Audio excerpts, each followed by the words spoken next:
Hi everyone, welcome back to Coffee Books and Brain. I'm Rachel with just, it's not even really enough coffee to have saved, and I sadly let it get cold, and so I'm disappointed in myself, but I get to recording and I get to talking, and then my coffee gets neglected. How dare I? But we are diving into books and reviews, and we don't have rain today, but that's okay. And the book that we're reviewing today is How to Fake a Haunting by Christina Carmen. Now, this book is expected publication on October 7th, 2025, and it's approximately 322 pages in the Kindle edition. I had I did have the audiobook. I was just confirming in my brain. I was like, did I have the audiobook? I had the audiobook. So I thought that was pretty well done by the narrator. I was highly intrigued. But let us dive into the summary and we're going to go from there. A desperate woman's plight to frighten her husband out of her life takes a nightmarish turn in a chilling novel of modern horror by a Bram Stoker award-winning author. Lainey Taylor is being pushed to the brink by her alcoholic husband Callum. Prone to hallucinations and erratic behavior, it's only a matter of time before he puts Lainey's life and that of their daughter Beatrix in jeopardy. A divorce and full custody is out of the question. In Callum's words, over my dead body. Lainey's sympathetic friend Adelaide has a wild solution. They'll stage a haunting so convincing it will drive Callum out of Lainey's life for good. Nothing too over the top. Strange smells, noises in the walls, and flies unleashed along the windowsills. It could work. Considering Callum's alcohol-induced night terrors, he's already close to broken.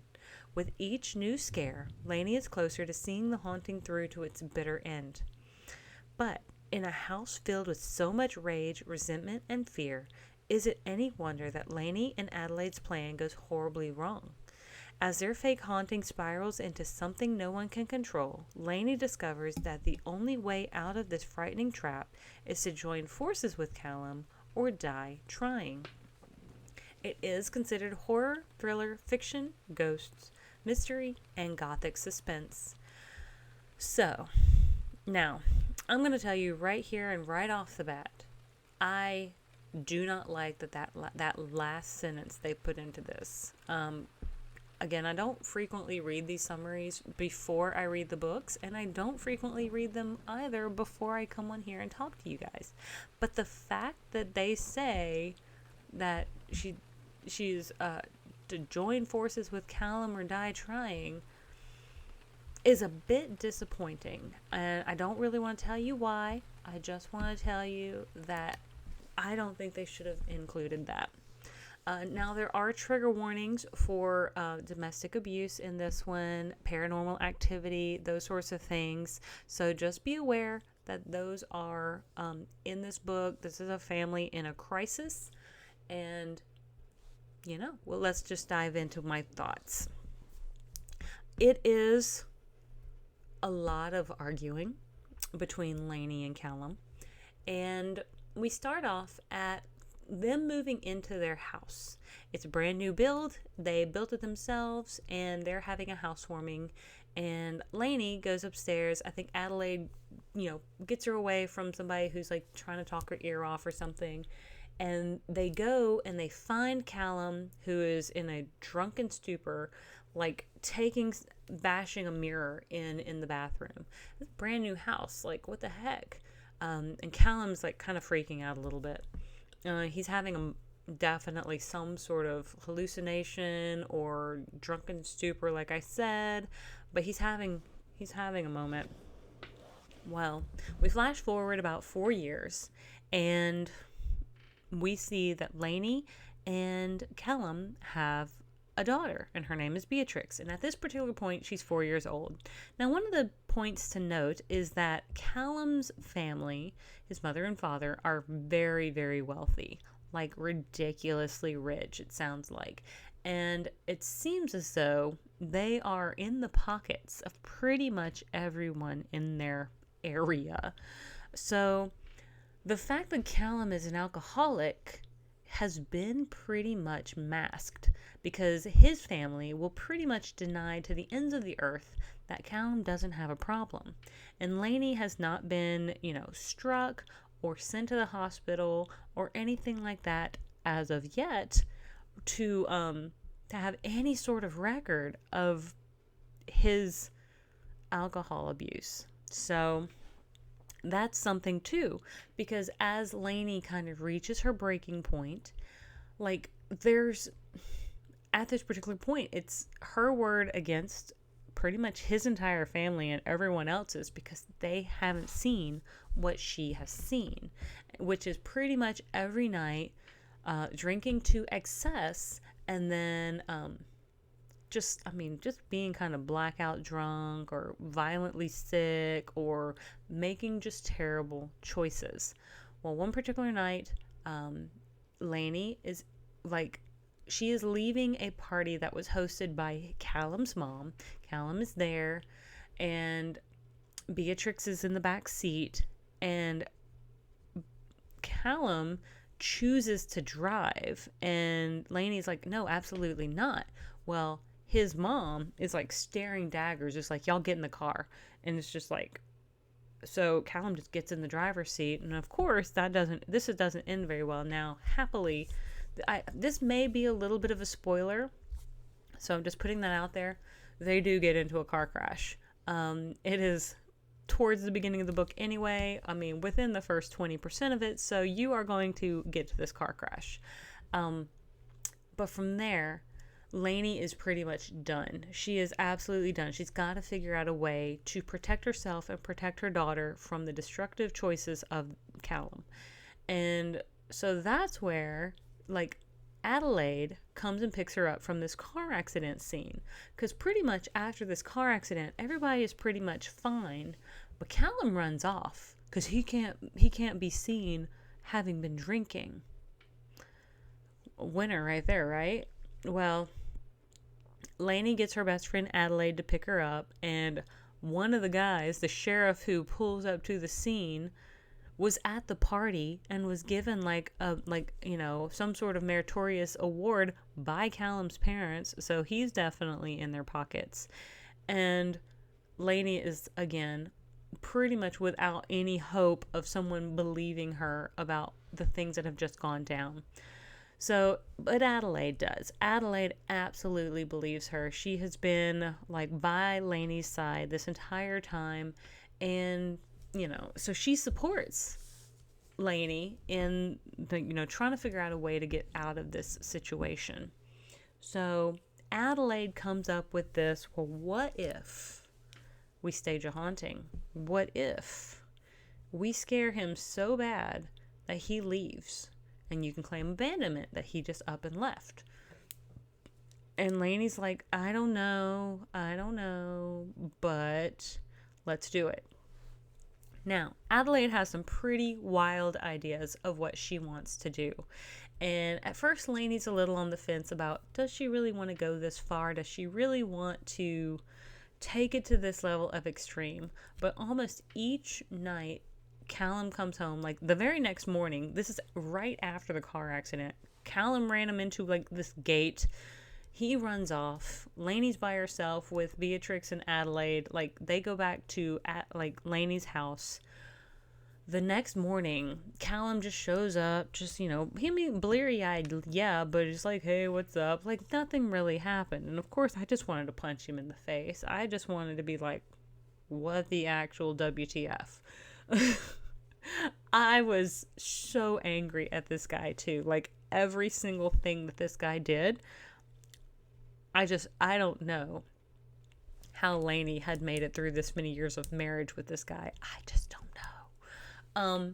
But Lainey has some secrets of her own too throughout this book that we don't learn about right away. So just be aware that there is quite a bit of trigger warnings included. Now, this particular person makes a note of Ed and Lorraine Warren vibes. Kind of. Now, one of the things that this book does, that I think is well done, is the way it goes about portraying the haunting, the way that they play out. I love watching spooky ghost shows on YouTube. So anytime I'm watching them, I'm like, is that a shadow? Could somebody have done that? Like, I like the possibility that it's real, but I also like playing with the idea of how did they do that? Like, how could that have been created? Because, I mean, I have never personally experienced anything, but that's why I like the spooky ghost shows. I have gone on several ghost tours. I think those are fun, but more than anything, a ghost tour is like walking you around and you get some history about the area, potentially some of the more maybe negative, but maybe that's not the right word, but you get some of the more juicy history of the area. And I guess some people on ghost tours potentially have some activity. I don't know. But going back to this particular book, it does start to get pretty intense. And I am not going to discount the possibility for actual supernatural events in this particular book. Now, that is up to you and how you interpret it. But I think this is a very interesting take on haunted houses. I really found the premise to be pretty well done. And I will say there was, like, one of my biggest things is I just got so tired of these two characters just hammering at each other back and forth. I'm like, clearly you can tell that you two don't get along. How about we just Lainey wants 100% custody over Beatrix. She does not want Callum to have any custody over Beatrix, but she doesn't see a way to get out of this situation where he can't get custody unless she can claim abandonment. And so that's what she's trying to, she's trying to haunt him into abandoning them. But just some of the dialogue, I guess that's where I was just like, oh my gosh, just get over it already. Because I was kind of tired of it by quite a few points. And you would get to that point too. But the narrator did a great job. I think she did a fantastic job of narrating. And overall, I thought it was really spooky and creepy. And I would have been terrified. I definitely do not plan on trying to crawl up into my new place's crawl space attic and try to set up any spooky ghost activities. So sorry, Leo was kind of looking at me like he wanted attention, but I've only got a few minutes left of this, so I'm going to try to wrap it up. It does, this person, Heather reads with two S. She highlights the fact that this book does talk about the hardships of being a woman sometimes, but there's also a nice contrast to that as well with the female friendship. So just thought that was a very interesting note. I think that's true. The overbearing mother-in-law, the woman who wants out but maybe doesn't have the same means, the husband who has had pretty much everything in his life handed to him, so he just drinks and golfs. And he seems to have a job, but I don't actually know what he does or why he does it, because apparently he's pretty well off and doesn't have to if he doesn't want to. It sounds like his mommy would just give it to him if he wanted to. Because Callum's family is the kind of family that never really faces confrontation. They just don't talk about it, and I'm just like, oh no. But I think it was a pretty uniquely told story. Was I really thrilled about some of it? No, but some of it was really cool, and even though some of it was pretty fake, I think there is kind of a blurry line between which parts were fake and which parts were real. I was intrigued pretty much to the end. The ending, I could take it or leave it. The very ending, I think I could take it or leave it. I'm not 100% certain, but I completely understand it, and it really does make sense for these characters. So just throwing that out there, that what we've gone through to where we get to by the end makes sense. Still did I like it a whole bunch? about 3.75 to about a 4.0. Somewhere around in there is probably what I will give it.